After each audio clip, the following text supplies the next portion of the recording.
Seja muito bem-vindo ao nosso canal Cartola Cartoon Brasil. Eu sou Renato Vargas, administrador aqui do canal. Quero saudar você, meu querido, que tá passando por aqui, procurando análise, dica, informação, escalação, tudo a respeito da rodada 2. Você tá caminhando ali dentro das suas ligas, querendo se manter no topo. Tá no lugar certo, meu querido. Então para por aí, já deixa o seu like por aqui, já compartilha esse vídeo com a galera e vamos pra cima pra gente fazer uma análise completa dessa rodada e, logicamente, o professor ajudar você a tomar as melhores decisões para essa rodada 2 do Cartola 2025, beleza? Então, aquele nosso velho e bom combinado. Eu vou botar a nossa vinhetinha enquanto você deixa o like e compartilha o vídeo. Vamos para cima?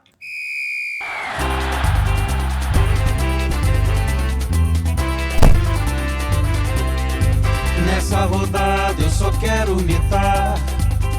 Bom, galera, vamos lá então para nossa querida e amada análise do semáforo da rodada número 2, uma rodada que está um pouco melhor do que a primeira em termos de distribuição de favoritismo e tudo mais. O que não está muito bom nessa rodada 2 é a prévia de mínimo para valorizar dos jogadores. Eu estou achando particularmente estranho os números que o Cartola está dando para gente. Isso talvez seja uma dor de cabeça na hora de escolher os jogadores, mas vamos cuidar de um problema de cada vez, né? Vamos primeiro fazer a nossa análise dos confrontos, depois a gente fala sobre valorização, sobre escalação, e na nossa live de sexta-feira a gente faz aquele apanhado geral dos jogadores que a gente pode escalar, se você quer valorizar, pontuar, mitar, jogar liga mensal, liga clássica, liga de tiro curto, o professor vai ajudar você no que você precisar, beleza, meu querido? Então vamos pra cima, começando a falar de Corinthians e Vasco. Um jogo que eu vejo, sim, favoritismo do Corinthians em relação ao Vasco. Corinthians que fez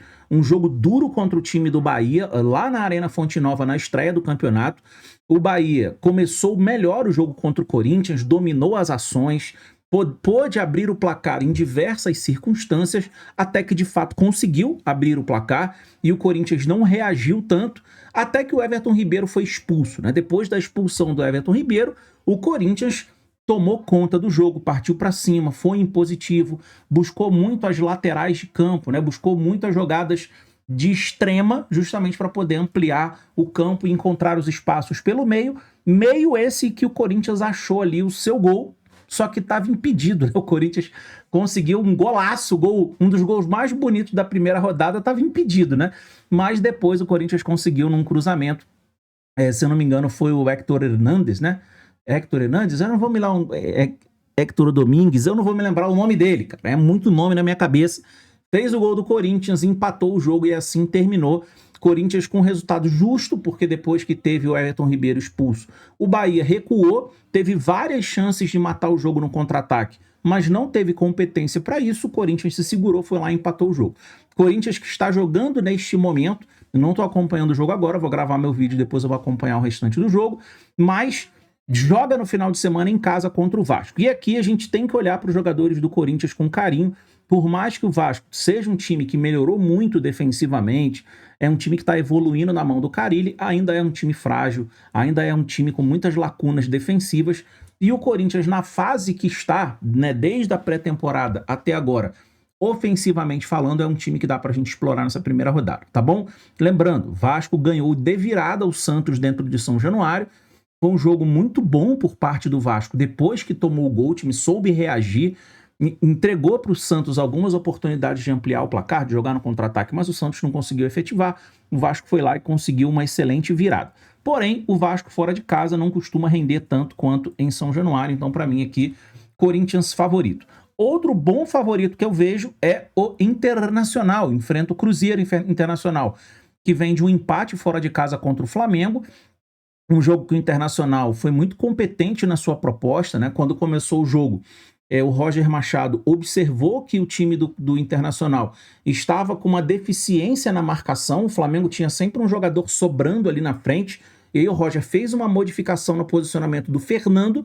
Foi claro isso, né? Não estou dizendo isso porque eu fiz essa leitura, eu sou... Não, quem viu o jogo, viu o Roger chamando os caras na beira do campo, depois eles voltaram para o jogo, o Fernando mudou de posicionamento, e no lance seguinte que ele fez essa modificação, o Bruno Henrique foi lá, meteu 1-0, e aí o Internacional passou a jogar um pouco mais reativamente, não conseguiu ampliar o placar, O Flamengo ficou em cima, até que no final o Flamengo conseguiu empatar o jogo e assim, 1-1, o jogo que a gente previu que seria um jogo de provável gol para os dois lados, um jogo difícil para os dois lados.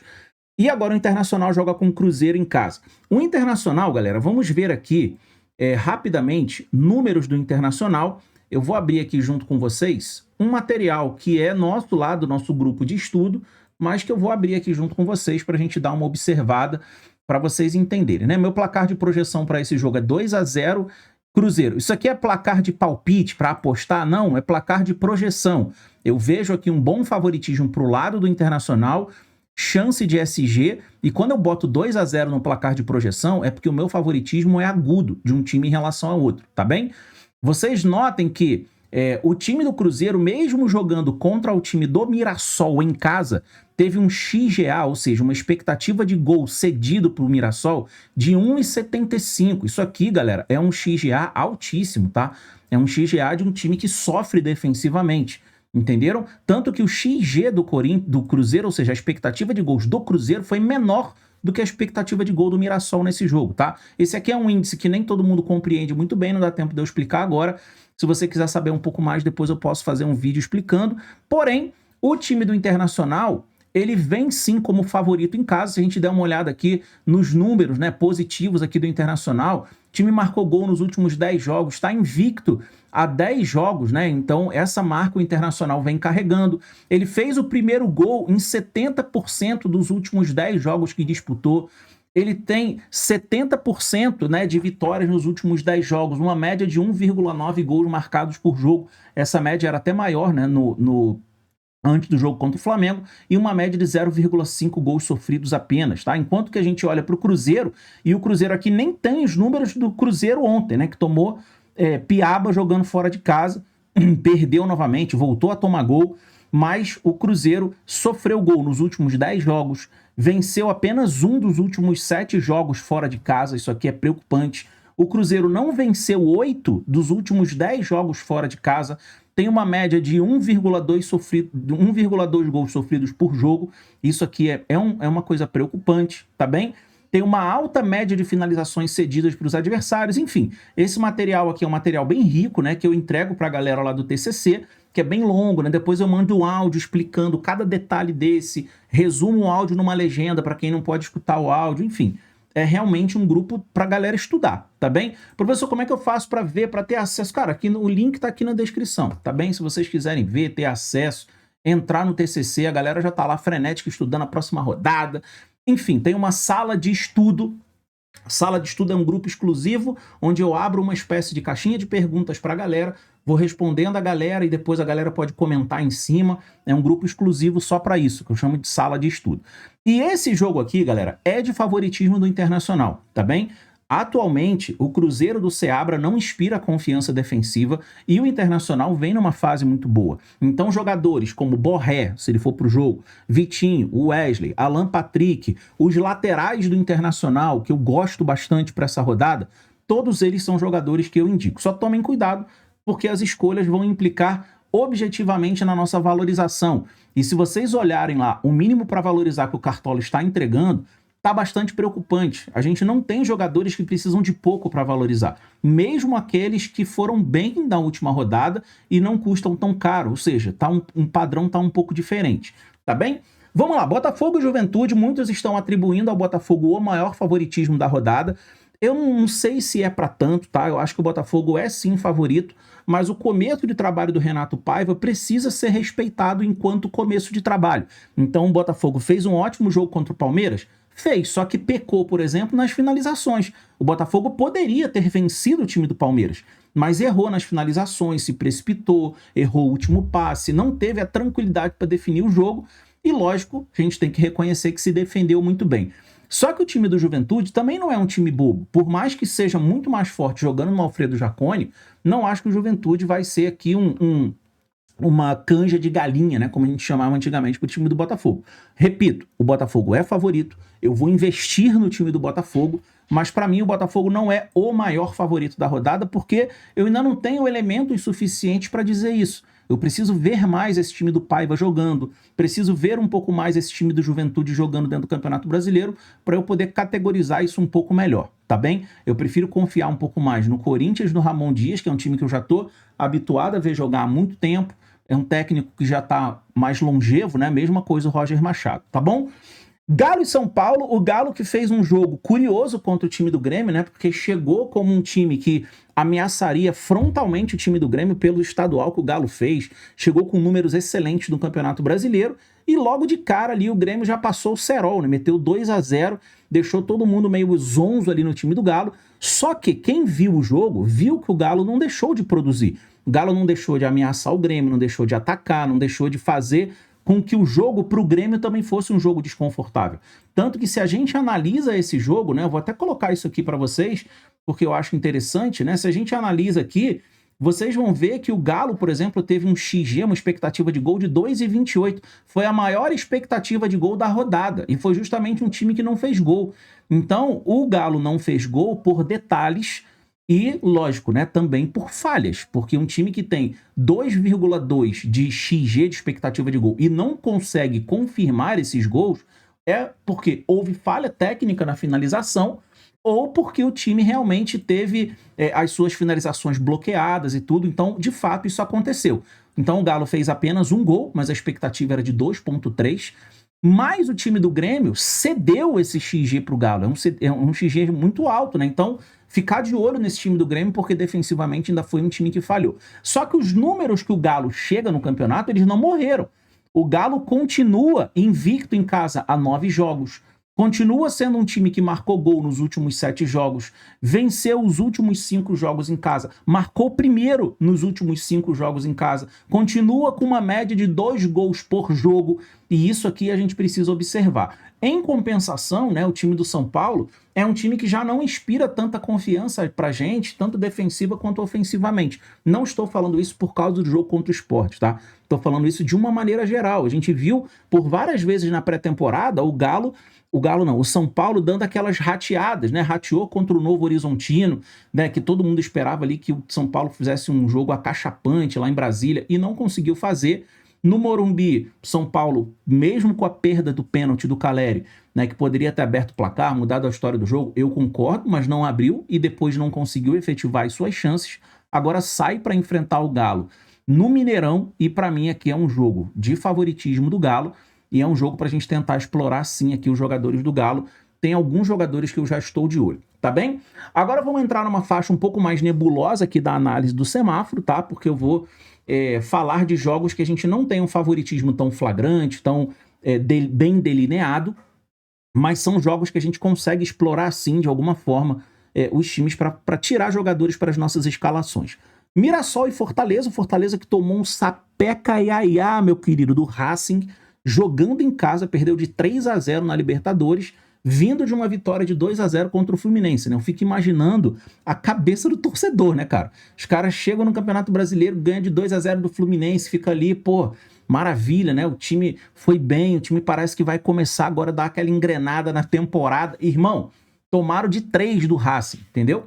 O Racing que também já tinha feito história ali contra o time do Botafogo, foi lá e venceu de 3-0 o time do Fortaleza. E não foi uma vitória por acaso. O Racing teve 24 finalizações do jogo contra 14 do Fortaleza. Enfim, fora outros scouts ali que a gente observa que não foi por acaso, tá? Essa vitória do Racing. E agora o time do Fortaleza sai para pegar o time do Mirassol, que é um time que passa muito perrengue defensivo, tá? Então esse é um jogo, por exemplo, que eu não acredito que o Fortaleza passe por esse jogo sem fazer gols. Então quem quiser explorar um pouco aqui os jogadores ofensivos, né, do Fortaleza, Manuel Martínez, Lutero, Moisés se for pro jogo, Pikachu, Marinho, são jogadores que dá pra gente apostar sim, tá bom? Mas cuidado, o jogo é fora de casa, vamos respeitar o mando de campo. Outro jogo aqui que também está numa faixa um pouco mais intermediária, mas que eu dou favoritismo para um dos times, é Vitória e Flamengo, tá? Então veja que essa faixa intermediária da análise do semáforo são 2 visitantes favoritos, tá? O Fortaleza e o Flamengo. Aqui para mim, Flamengo favorito, jogo no Barradão.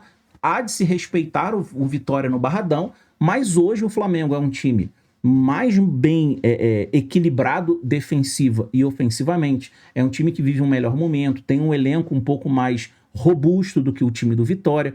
Então aqui dá sim pra gente buscar explorar jogadores do Flamengo, tanto defensivo quanto ofensivamente. Não acho que vai ser um jogo fácil pro Flamengo, tá? Não acho. Se virar um jogo fácil, ok, mas não acho que vai ser um jogo fácil pro Flamengo, porque o time do Vitória, ele tem uma característica muito interessante, né? Que é um time que tem as suas falhas defensivas.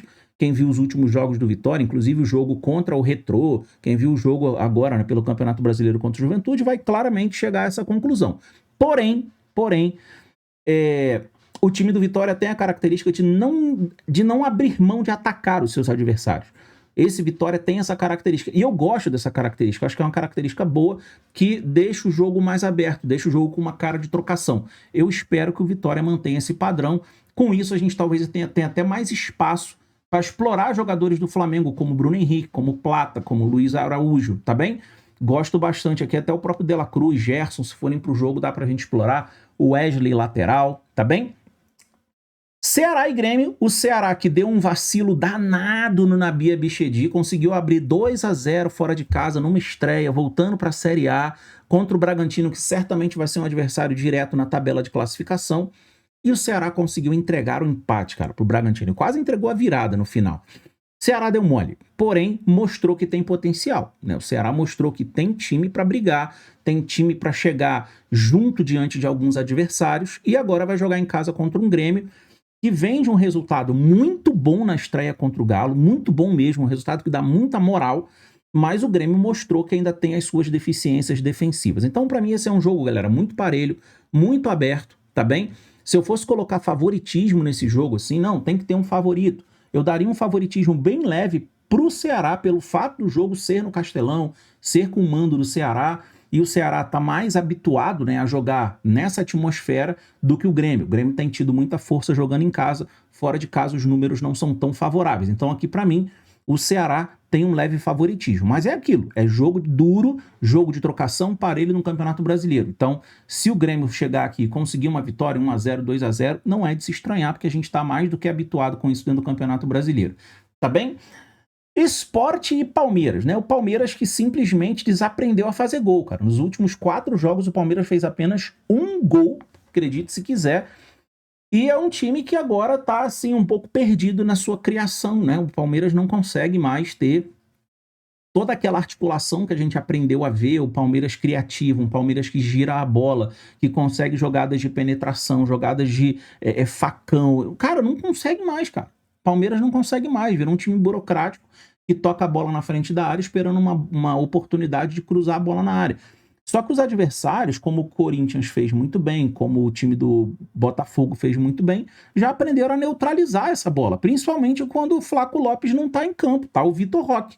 Então, cara, o Palmeiras de fato me decepcionou bastante nos últimos jogos e agora pega um Sport que, lógico, né? A gente não pode dizer que o Sport é favorito contra o Palmeiras. Para mim, o Palmeiras tem mais elenco, é um time mais pronto, porém vai jogar fora de casa contra um Sport que vai querer vencer esse Palmeiras, ou pelo menos empatar, né? Porque o Sport vai ter que reconhecer que o Palmeiras é um time duro de ser vencido. Então aqui para mim, se for explorar alguém desse jogo, é muito mais pro lado do Palmeiras do que pro lado do Sport. Eu particularmente não vou me envolver tanto com esse jogo, talvez aí eu escale o Everton, né, pelo lado do Palmeiras, mas mesmo assim ainda estou pensando, tá? Vamos para os últimos 2 jogos. O fato de serem jogos na faixinha vermelha da análise do semáforo não quer dizer que sejam jogos desprezíveis, descartáveis, sem jogador para escalar. Não, são simplesmente jogos em que tem um cenário mais nebuloso de análise, ou são jogos extremamente parelhos, tá bom? Ou são jogos que têm um cenário de rivalidade muito aguçado. Geralmente são esses jogos que vão parar na análise do semáforo. Então, por exemplo, por que Fluminense e Bragantino tá aí? Porque o Fluminense acabou de perder o seu técnico, vem de uma derrota, né? Uma derrota feia. E agora, cara, tem o Marcão como interino, que é um cara que geralmente quando assume, ele faz o time jogar, né? O que ele conhece todo mundo ali dentro, e enfrenta um time do Bragantino, que é um time reconhecidamente grotesco, falho defensivamente. Então aqui, se o Fluminense cumprir a cartilha do Marcão, né, se o Ares não tiver com a cabeça lá na renovação de contrato, se o Cano não perder os gols que perderam agora durante a semana, Se o Fluminense entrar em campo disposto a jogar aquilo que os jogadores sabem, o Fluminense tem plena condição de vencer esse time do Bragantino, tá bom? Agora vai depender muito da postura do time, vai depender de como o Marcão vai armar o time. Eu não sei se o Fluminense vai ter algum desfalque, mas se for completo, tem plena condição sim de vencer o time do Bragantino, tá bom? Por fim, Santos e Bahia, né? Esse jogo ficou aí por último, galera, muito pelo equilíbrio que eu vejo nesse jogo, tá bom? Santos e Bahia são times que eu vejo com muita possibilidade de um vencer o outro, tá? Não sei se vocês fazem essa mesma leitura, mas são times, inclusive, que têm números muito parecidos, né? Vou até mostrar aqui para vocês mais uma vez nosso material lá do nosso grupo de estudo, né, no TCC. O Santos, ele mesmo jogando fora de casa, teve uma expectativa de gols altíssima contra o Vasco, né, de 1,85, uma das maiores da primeira rodada, né, junto ali com o Galo. O Bahia também teve um XG bem alto jogando contra o Corinthians, mesmo com um jogador a menos, e eles continuam com números muito bons, principalmente no fator casa, né? O Santos, invicto a 5 jogos em casa, marcou gol nos últimos 7 jogos em casa, marcou 1 ou mais gols em 9 dos últimos 10 jogos. Ele não perdeu 8 dos últimos 10 jogos em casa. Isso aqui a gente precisa olhar com carinho, tá bom? Só que ao mesmo tempo o time do Bahia não é um time bobo. Eu não sei o quanto o Bahia vai sofrer por conta da sequência de jogos por diversas competições, tá? Isso aqui pode pesar para o lado do Bahia. Mas a gente tem visto o time do Bahia numa sequência muito boa. O time não perdeu fora nos últimos 10 jogos, marcou gol em 9 das últimas 10 partidas. Então, isso aqui são números que mostram um jogo parelho, tá? São números que mostram que esse jogo tem tudo, por exemplo, para ter gol para os dois lados. Então, por que não explorar esses gols? Então, Barreal, Guilherme, Escobar, são jogadores escaláveis, tá? Como o Lúcio também é e por aí vai. Então esse jogo tá aqui na faixinha vermelha da análise do semáforo, muito por conta disso, tá? Muito por conta do equilíbrio que eu vejo nesse confronto. Beleza? Vamos lá então, vamos partir aqui para as nossas dicas por posição. Já demorei bastante aqui na análise do semáforo, porém, nesse começo de campeonato não tem jeito, né? A gente precisa ir descobrindo os times, atualizando tudo que os times vão vivendo, ainda mais quando estão jogando competições sul-americanas. E eu não tenho pressa, né? Eu vou passando tudo com vocês aqui com calma. Quem não quiser ouvir, pula, bota no 2.0, aí é com vocês. Meu papel aqui eu tô fazendo, tá bem? Vamos lá. Goleiros que eu gosto para rodada. Vocês vão notar que em todas as posições eu procurei colocar uma espécie de mescla de sugestões. Ou seja, jogadores que vocês podem usar para valorização e jogadores que vocês podem usar visando pontuação, tá bem? Então, por exemplo, eu acredito muito que o Inter pode pegar um SG contra o Cruzeiro. O Antony está custando 3,8 cartoletas e precisa de 2,30 para valorizar. Para mim, ele é o ótimo goleiro, tá? Para rodada. Mesma coisa o Matheus Donelli, custando menos de 4 cartoletas e precisando de 2,5 para começar a valorizar. O Everton, que é um goleiro que chega custando um pouquinho mais caro, né? Um pouco mais de 8 cartoletas, mas ele precisa de 5 pontos para começar a valorizar e é o goleiro mais escalado da rodada. A gente tem o Rossi aqui, que deu uma boa desvalorizada, precisa de 4 pontos para começar a valorizar. Eu particularmente acho que isso está errado, mas eu estou seguindo o que o Cartola está dizendo e que a Cartomante está colocando aqui tal qual o Cartola está dizendo, então eu estou dizendo para vocês aquilo que o Fantasy está nos apresentando. Apesar de historicamente nunca ter sido assim, eu vou confiar naquilo que o Fantasy está dizendo, entenderam? Então, para mim, esses são goleiros interessantes aí para a rodada. Laterais, nós temos muitos, tá? Eu tive que tirar até alguns aqui das nossas indicações, mas eu tenho uma lista, né, que eu vou passar lá para a galera do estudo de pelo menos uns 8 laterais para a rodada, e aí vocês podem fazer um crivo de acordo com preço, valorização, tendência de pontuação, adversário, chance de SG, que é mais ou menos o crivo, né, que eu costumo fazer com a galera para a gente poder escolher os nossos jogadores. Então a gente tem aqui o Aguirre, que vem com uma média básica altíssima, um número elevado de desarmes, tá bem? É um cara que eu gosto bastante para a rodada. O Anguilhere, que é um cara... Anguilhere, né? Anguilhere do time do Corinthians, eu não sei se ele vai pro jogo, tá bem? O lateral esquerdo, não sei se joga ele, se joga o Bidu, mas se for ele, eu vou provavelmente estar com ele em algum dos meus times, né? Seja no time de valorização, seja no time do canal, seja no time lá do nosso projeto, né? Do TCC. Em algum time eu vou estar com o Anguilhere. Por quê? Ele é um jogador extremamente preciso nos desarmes, voluma nos desarmes e custa 4 cartoletas e precisa de 2,4 para valorizar. Então é um jogador que se enquadra muito na rodada, tá bom? Mesma coisa o Nathanael, mesma coisa o Wesley. São jogadores que têm média básica. O Wesley tem presença ofensiva e ainda bate de frente com jogadores do Vitória que tendem a ceder desarmes, e o Wesley é muito forte nesse quesito. E o Vitinho do Botafogo a mesma coisa, só que o Vitinho é um jogador que tem uma característica um pouco mais ofensiva, tá bem? Zagueiros para rodada, não tá tão fácil, tá, de escalar zagueiros para rodada, então vocês usem o critério do custo-benefício. Por exemplo, o Juninho para mim é um excelente custo-benefício nessa rodada, tá?